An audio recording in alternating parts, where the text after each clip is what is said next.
What's going on, Bills Mafia? You're watching the Bills Breakdown by Chat Sports. I'm your host, Tyler Smith, and we just got a ton of news surrounding the prospects that are most mocked to the Buffalo Bills in the 2026 NFL Draft from one of the leading experts on the NFL Draft, Dane Brugler, as he just dropped The Beast, his massive NFL Draft guide for 2026. So the 5 most mocked prospects per NFL IQ, based on all the data they collected, we're going to go over on today's show with some new draft intel. And it's up to you guys. If you guys would like this kind of topic and this kind of conversation surrounding who the Bills might take at pick 26 and learning a little bit more about them, then hit that thumbs up icon. And we'll do another batch of players on another video in the weeks leading up to the NFL Draft. We're less than 3 weeks away.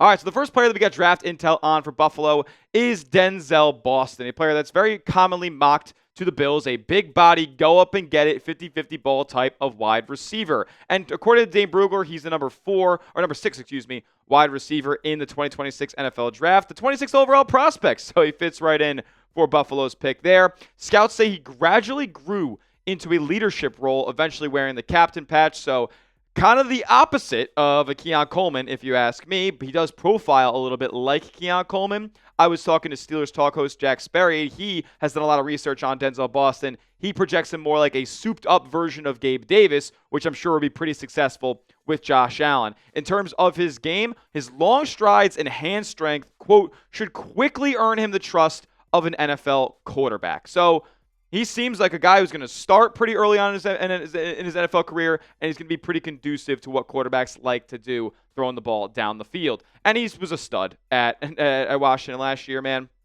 Like nearly 900 yards, 10 touchdowns. Like he was damn good for the Huskies. And look, he didn't really have a drop problem. I think he was a 3.1% drop rate, and it's just one of those situations where, yeah, he doesn't have like top end speed or the top end route running in the class, but he doesn't do anything necessarily poor in his game. So for a guy, a big body receiver who, if you look at a couple of catches, like he will rip it away from defenders out there, then I think he'd be a pretty solid fit for the Bills here. The rumor mill for Buffalo, though, it's been trending more towards the front 7 for the Bills with their first selection, whether it is at 26 or they trade down, or there's even some rumors about them trading up for an edge. Like, it doesn't seem to be trending towards wide receiver anymore, but there's no doubt that Denzel Boston would be a nice fit for this team. I think he would complement DJ Moore very well, obviously complement Khalil Shakir and help him work out a little bit better down the field. So I'm in on bringing Denzel Boston, but I also just watched some film,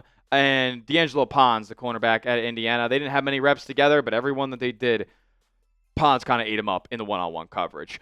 Next wide receiver that we got some draft intel on, it's very commonly mocked to Buffalo, KC Concepcion. And if you guys have heard me talk about KC Concepcion in the past on the channel, you would know that I'm pretty fond of the guy. Kind of the opposite, though, of Denzel Boston in terms of the drop issue. Like, KC Concepcion absolutely does have a drop issue, and oftentimes some of the passes that were completed to him, yeah, they were bobbled a little bit, and they were almost double catches in a way. But Brugler doesn't seem to think that's too big of an issue. Wide receiver 4, 21st overall prospect this draft. His head coach, Mike Elko, has said he has tremendous work ethic and quickly rooted himself in the A&M culture. And if you look back to his days at NC State, he's very involved in the community. He started the KC Concepcion Foundation, I believe, with his NIL funds, and that included a bunch of back-to-school drives and helping out the youth in the community. So there's a really good head on KC Concepcion's shoulders.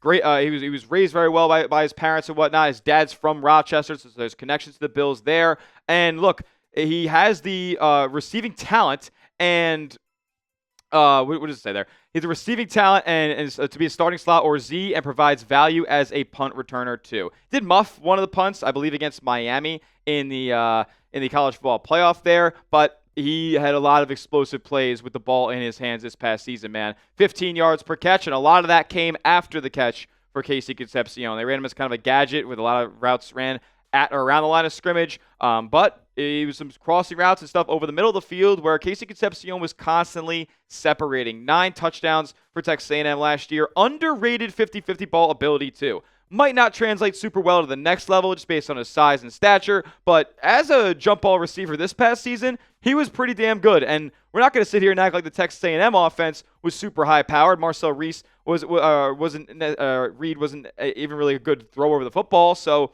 KC Concepcion made him look even better, and he almost put up 1,000 yards in an offense that wasn't really conducive to a 1,000-yard receiver. So I love KC Concepcion. I think it fits what the Bills want and need in a receiver, is just a true separator and get open guy. You can fix the drop stuff. You can fix the hands as you progress. And I'm personally KC Concepcion over Denzel Boston for the Buffalo Bills. And like I said, the Bills just want better separators in that wide receiver room. Denzel Boston just doesn't project as well as a separator as a guy like Concepcion does. But you pick a wide receiver for me down in the comment section. Who would you most want on the Buffalo Bills if they go wide receiver, and with these two guys being the top prospects that are most likely to be available at 26? If it's Denzel Boston type DB, if it's KC Concepcion, drop a KC down in the comment section. I'm curious to see where you guys are at.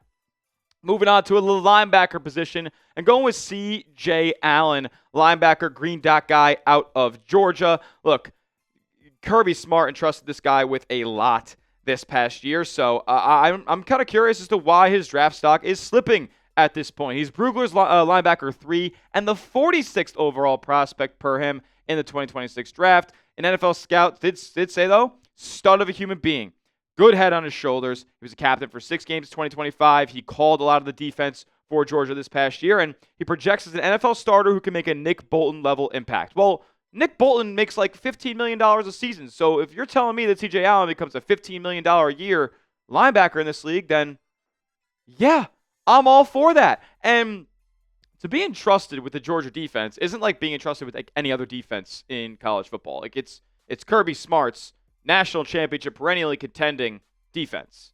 C.J. Allen called the shots, and it's been talked about that he's a tremendous person, and he loves pleasing the coaches. Like he's going to do whatever it takes to go out there and win. And the numbers weren't necessarily bad for him. The deficiency in his game is really just going to be as a pass coverage linebacker. And look, I think the Bills have Terrell Bernard to go out there and fit that need for most of the time. You can have C.J. Allen kind of calling the defense and then operating near the line of scrimmage, stuff in the run. Like, he does a lot in terms of his instincts, and I think that that's going to go a long way at the next level. He doesn't really project as the greatest athlete, though, which is turning a couple of teams off. In the pre-draft process, a lot of people get, wrapped up in the combine numbers and the RAS scores and all that stuff. But at the end of the day, C.J. Allen just made plays, and the tape speaks for itself. I don't think he's the 46th best player in this draft. And look, I've been burned too many times, passing on or thinking about passing on Georgia front seven players. Like, it just doesn't make a lot of sense to me. They constantly produce at the next level. So his stock is slipping a little bit, but the Bills do need to address linebacker. They haven't done it at all in free agency, and Kirby Smart gave him the green dot on their defense. That should tell you all you need to know about this guy translating to the next level. Cashius Howell, our next guy here, edge out of Texas A&M. And Howell is a player that Brugler is not as high on as some of these other prospects that are commonly mocked to the Bills at 26. Edge 9. Yeah, the 9th edge rusher in the NFL draft. 39th overall prospect this year for Brugler. At worst, quote, he should be a designated pass rusher with the ceiling of a versatile starter. And NFL scouts describe him, though, as a self-starter who is all about ball in his training and prep. So you're not going to be able to question his motor and his compete level and his will and want to get better and win. That's a good thing when it comes to the next level. And he's a little bit undersized. I think he's only like 6'2", and he wins based on bend and speed around the edge. Well, guess what? That's what the Bills need around the edge at this point. They really haven't added anybody to this roster this offseason specifically, and they didn't really have anybody previously that did that at a high enough level because they didn't really run outside linebackers as their edge rushers over the past few seasons. It's a whole new defensive scheme coming in. Cashius Howell fits. I mean, if they took him at 26, I wouldn't mind at all. He was the SEC Defensive Player of the Year, folks. 11.5 sacks last year. Now, he really can't do much in the run game. I'm not going to, sugarcoat that. But he did have 41 pressures last year, man. Like, he can get to the quarterback with the quickness. And I think Jim Leonard could use him as a chess piece that could end up being a Pro Bowl type of edge rusher in this league. And over the past 2 seasons, like, he's a guy who got better. He jumped up from the MAC all the way to the SEC, and production dipped a little bit. Well, then he put up better numbers than he ever did at Bowling Green in 2025. So I think he's an awesome prospect, really, really fun player to watch. And while Brugler is lower on Cashius Howell here, the Bills have had rumored interest in trading up for an edge rusher. And he fits with Jim Leonhard. So if they end up taking him at 19 or at 26, then I'm not going to be mad at it whatsoever. He does seem like a player, though, that as his stock continues to slip, the Bills could end up trading down maybe in the late first round or early second round and still pick up a guy like Cashius Howell. Last but not least on this list, I cheated on this one because NFL IQ didn't have Kayden McDonald as a top 5 most mock prospect to the Bills. I'm telling you right now, I see Kayden McDonald like more than like the other 4 guys almost in the mocks that I've been seeing lately. So we're including him on today's video. We talk about him a ton on the channel. And he's the Brugler's defensive tackle 1 in this draft, the 32nd overall prospect. So not too far off of 26 there. Wouldn't necessarily be a reach by any means per Brugler. And the coaches say he developed better resiliency with a more permanent role. Remember, he was only like a 1-year starter full-time for Ohio State. But then once he got into that role, he was kind of the captain of that defensive line. A lot of folks were saying over there. Quote from Brugler, he projects as an early down rookie with a role that should continue to expand. He is a run-stuffing nose tackle. Plays that 0 tech, plays that 1 tech, and it's just, you're not going to see much pass rush ability, especially right away, and I don't know if you ever will at the next level. He's like a Vince Wilfork, man. He's a 350-pounder. Like, he's going to stuff the run, and he's going to do it really, really well. He's like, I think one of the things that Brugler said was like, he's a GPS in the run game. So he knows exactly where the ball carrier is going, and he's going to fill that gap with quickness. So he's got that to his game. But don't think that you're going to see 3 sacks a year at the next level for Kaden McDonald here. The pressure numbers weren't great, and the pass rush win rate was among the lowest of all the top 10 defensive tackles that are mocked in this NFL draft. But hey, he put up big-time numbers this past year. 65 tackles from the interior of the defensive line is stellar. So I wouldn't be mad if they took Kaden McDonald. He's not my number 1 prospect to take at 26.